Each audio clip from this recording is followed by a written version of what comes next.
CA inter audit Jain 2025 exam. ज्यादातर बच्चों का ये पेपर अच्छा नहीं गया एंड इसका रीजन क्या है?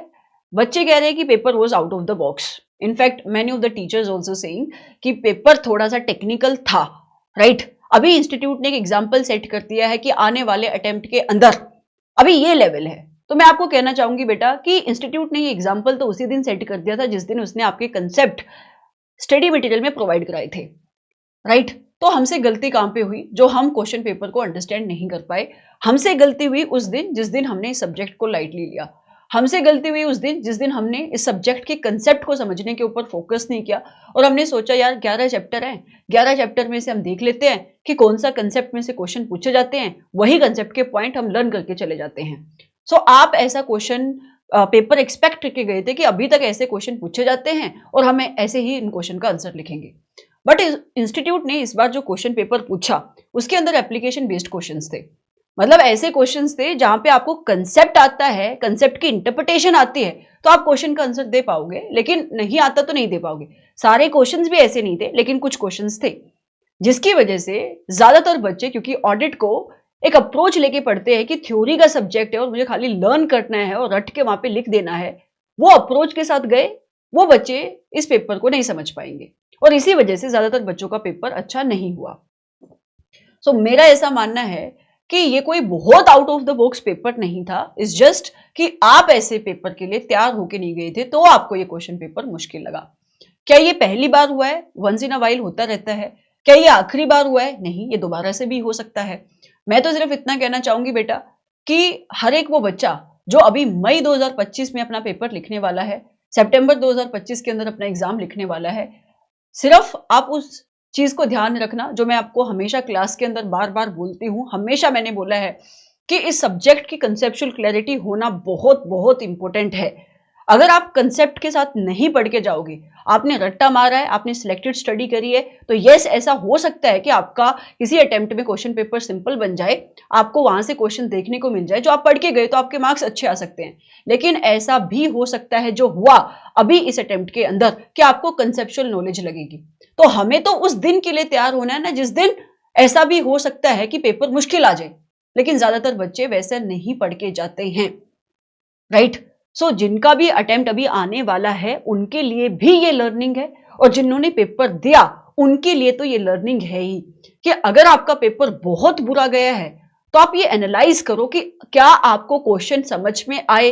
आप कहते हो मुझे तो क्वेश्चंस भी समझ में नहीं आए, तो इसका मतलब आपको ये सब्जेक्ट आता ही नहीं है, राइट? तो बेटा अगर आपको लगता है कि आप बिल्कुल ही बुरा करके आए हो तो आपको टाइम वेस्ट करने का कोई लॉजिक नहीं है। पेपर खत्म होते ही आप पढ़ना शुरू करो अपना।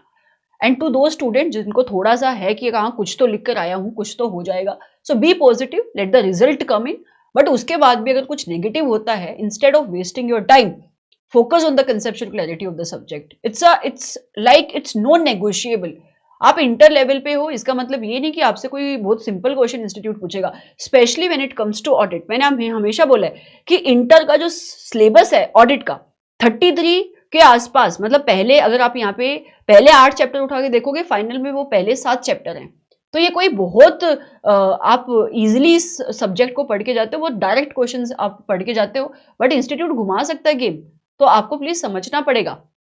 एंड टू दो स्टूडेंट्स जिनका अटेम्प्ट अभी आने वाला है, हमने पढ़ाई बहुत कंसेप्चुअली करी, मैं आपको ये कहना चाहती हूँ, लेकिन पढ़ाई करने के बाद भी बहुत सारे बच्चे ऐसे हैं जो कंसेप्चुअल पढ़ाई करने के बाद भी, मैंने कराई है क्लास के अंदर, फिर भी अपने हिसाब से वो आगे जाके रिवीजन करेंगे, अपने हिसाब से वो शॉर्ट नोट रेफर करेंगे, विच इज अ मिस्टेक।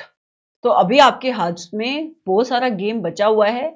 अगर आपका अटेम्प्ट मई में और सितंबर के अंदर है तो प्लीज बेटा बहुत टाइम है, अभी कोई भी शॉर्टकट अप्लाई करना मत शुरू करना।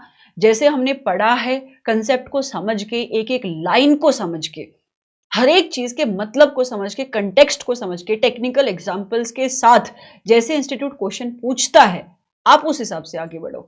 और अगर आप जानना चाहते हो जिन्होंने मई के लिए क्लासेस ली थी या सितंबर के लिए जिन्होंने क्लासेस ली हैं, तो आप एक बार क्वेश्चन पेपर खोल के देख लेना।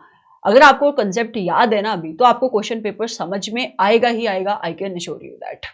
ठीक है, तो डिसहार्टन होने की जरूरत नहीं है और हर एक बात को इंस्टीट्यूट के मत्थे मढ़ने की भी जरूरत नहीं कि इंस्टीट्यूट ने ही ऐसा कर दिया, ऐसा नहीं है। आपको समझना पड़ेगा that you are part of a professional course and you have to recognise the importance of it. ठीक है, तो थैंक यू सो मच। बहुत ही जल्दी मैं चैनल के ऊपर एक कंप्लीट एनालिसिस वीडियो बनाऊंगी कि कहाँ से क्वेश्चन पूछे गए और कैसे उन क्वेश्चन का आंसर लिखा जा सकता था, इनफैक्ट भले ही वो क्वेश्चन चाहे पहली बार पूछा गया है। ओके, सो ये सारी चीजें या हम क्लास के अंदर डिस्कस करते हैं, I completely understand that, but क्योंकि ये डिस्कशन होना बहुत इंपॉर्टेंट है, so I will make a complete analysis video. But meanwhile please keep working hard and do not lose your focus from the conceptual clarity, because market में क्या चल रहा है आपको उससे लेना देना नहीं होना चाहिए। अपना सेट है पैटर्न कि हमें कंसेप्ट समझना है, हमें लर्न करना है और हमें लिखना आना चाहिए। ये तीन चीजें अगर आपको ऑडिट में आती है तो कभी भी कोई भी क्वेश्चन पेपर इंस्टीट्यूट बना ले, you will be able to write it. So thank you so much, keep working hard.